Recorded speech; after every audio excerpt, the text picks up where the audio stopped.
These ribs are juicy and tender, but the secret is that they're made on a gas grill using the foil boat method. A big thanks to Napoleon Grills for sponsoring this episode. The first thing that you need to do is select some good ribs, and I selected baby back ribs. And the reason that I love these the best out of any ribs, out of the spare ribs, out of the St. Louis style cut ribs, is because they have a good amount of meat and fat laying on top of them. So every bite you're gonna have this delicious experience with meat and juiciness. When you order these at your local butcher, just make sure that they've got plenty of meat laying on top of the bones. And to prepare these, the first thing that we gotta do is take off the membrane that lays on the back of these ribs. Now if you're cooking spare ribs or St. Louis style cut ribs, you're gonna take a piece of paper towel and just yank it off. But if you're cooking baby back ribs, you wanna go in at the back with an ordinary dinner knife and just push up the membrane, and that way you can also tear it off in just one yank. Up. There we go. Now it's time to season the ribs, and you can use any type of seasoning that you like. As you might know, we produce some of the seasoning that is on the PitmasterX website, so the actual recipes are there and you can use those. So for instance, the Texas barbecue rub, salt, pepper, garlic, and you're gonna go straight forward in tasting the best ribs you ever had, or you're gonna boost the flavors a little bit with the PitmasterX pork rub. And then of course you can always use the PitmasterX classic barbecue rub for some real classic barbecue flavors. In this case I'm going to season with the PitmasterX pork rub. I'm going to start at the back, get a nice coat on. The salt in the seasoning will draw out some of the moisture of the meat, and that will help it to stick to the meat. So it's always a good idea to give the ribs 5 to 10 minutes to sit out on the countertop and soak up the seasoning. You don't need too much of this seasoning, it's very powerful, and that way you're also sure that these jars are going to last you a long time. Look at that, that is already looking good. So while we're going to let these sit for about 10 minutes, I'm going to show you how to set the gas grill. For most people that will be a big no-no. Of course that's not gonna work. You're gonna need charcoal or wood, even better, but that's not true. Well, it's true, we're gonna need some wood to smoke with, but you can actually use a gas grill really well. The only downside to a gas grill is that there are burners underneath, which means the heat is rising up, and you have to take a countermeasure to make sure that you're not grilling the ribs, but you're actually smoking the ribs. I'm going to show you exactly what that countermeasure is, but before we're going to do that, I'm going to show you how you're going to set this grill up for smoking. First I'm going to take out the grill grates, and then for this setup I'll only be using the outside burners because I want to create an indirect heat zone. And I'm going to choose one of the burners where I'm going to remove the heat deflector. Now since we remove that, we're going to replace it with a device called a smoker box, which is basically the same shape as the heat deflector, but as you can see, some of the heat will go straight up, and on top of that goes the lid, like that. And now you have a box in which you can put actual wood to smoke the ribs with. And one of my favorite wood chips to smoke with is cherry smoke wood. I'm just gonna take some of that, put it in. Some people say you need to smoke the wood chips first so they smoke for a longer period of time, but I'd rather just put in more if they're burned up. Because in the beginning, when we're smoking ribs, they're gonna pick up more smoke flavor than later on in a cook. So I'd rather just have dry wood chips burning up, creating smoke, and a lot of it in the beginning, and maybe having to add more, than just have the smoke chips smoke all the time for a longer period of time. So this smoker box with the wood chips is going to go in the position of the heat deflector. I'm going to put the grill grates back in, and then I'm going to turn on the outside burners of this barbecue. And I'm going to set them to the lowest position. And that's going to slowly rise up the temperature inside this barbecue. And meantime, the ribs let go of some moisture and they connected with the seasoning. So it's nice and sticky at the moment. And now comes the magic trick. I'm going to take some thick aluminum. If you don't have thick aluminum like this, just double fold it. Place it on the double folded foil, roll up one side and make sure you build a nice wall.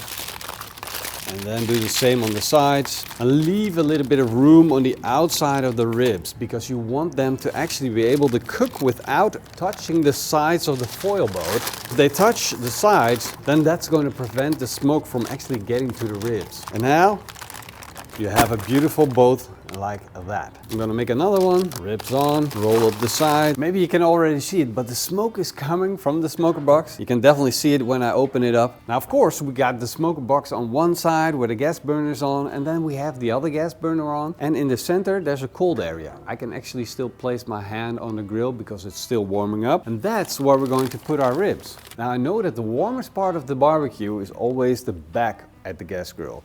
So I'm gonna put the thickest part of the ribs all the way to the back. Now we have an indirect zone where the ribs can sit.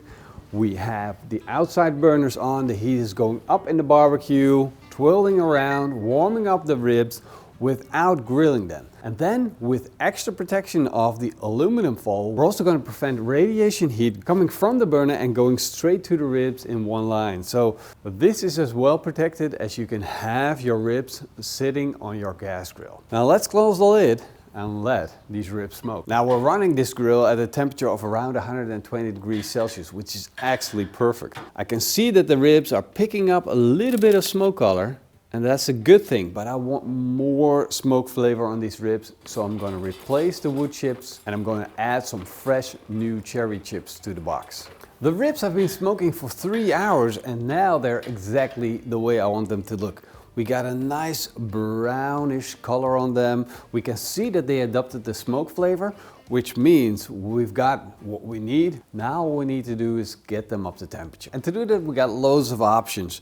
But we want to get as much flavor on them as possible, so I'd like to start with a little bit of butter. Now the butter doesn't go on top of the ribs, it goes into the foil boat, and I'm going to let that melt. It's going to give the ribs a little bit of rich and creaminess, and again, don't put this on top because you just destroy the beautiful bark that you put on the outside.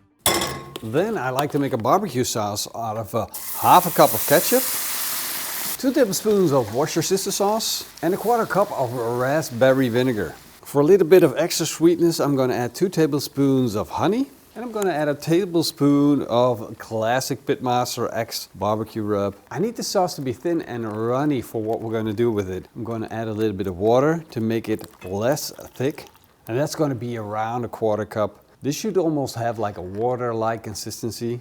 Let it come to a slow simmer and then it's done. Now I can show you why I need that sauce to be so runny.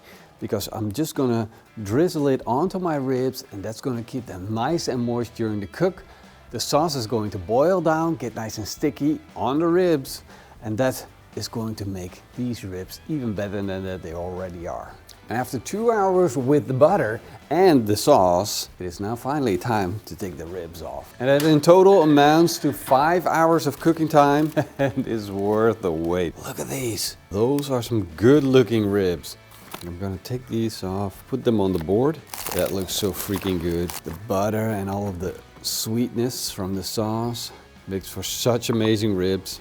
Now, if you're checking for doneness, there are a couple of ways to do it. One of them is to take a thermometer or a toothpick and just start puncturing the ribs and see if you have any resistance. You can feel that the tension kind of disappears on the ribs. Another way to do it is just measure the temperature, because the core temperature should be around 92 degrees Celsius core temperature. And the final way to do it is just to go in with your hands and to see if you can tear the ribs off with your hands. Now, this works very easily. I got the first crack right there. I'm not going to tear these up any further. I want to show you some good footage of it, but that's also a way to test if the ribs are done. I'm going to give these ribs a final touch of the barbecue sauce. Just drizzle it on. And that makes these ribs the most ridiculously tasty ribs you've ever had. All right, let's slice into them. Take a look inside these ribs. Ooh. Let me show you that. Oh, that is one juicy looking rib. Just a little touch so you guys get an idea of how juicy this actually is. Oh, that is some good juicy ribs, man. As you can see, we got a little bit of a smoke ring. It's not an extreme amount, But that's what you get when there's no fat dripping into the fire. You're not gonna get any smoke ring. So you got a clean burn, you got a beautiful smoky rib, you got a nice bark on the outside. Well, this stuff is so juicy, I just want to do the taste test. All right. Oh, that is the perfect bite. As you can see, I got a clean bone, the meat just falls right off. Voybo technique is the way to go if you're cooking ribs on your gas grill. It's gonna make things easy. You're sure that you're gonna end up with a juicy rib, and you can add smoke by using a smoker box. Now you know how easy it is to make good smoked ribs on a gas grill. I'm just giving you all my secrets.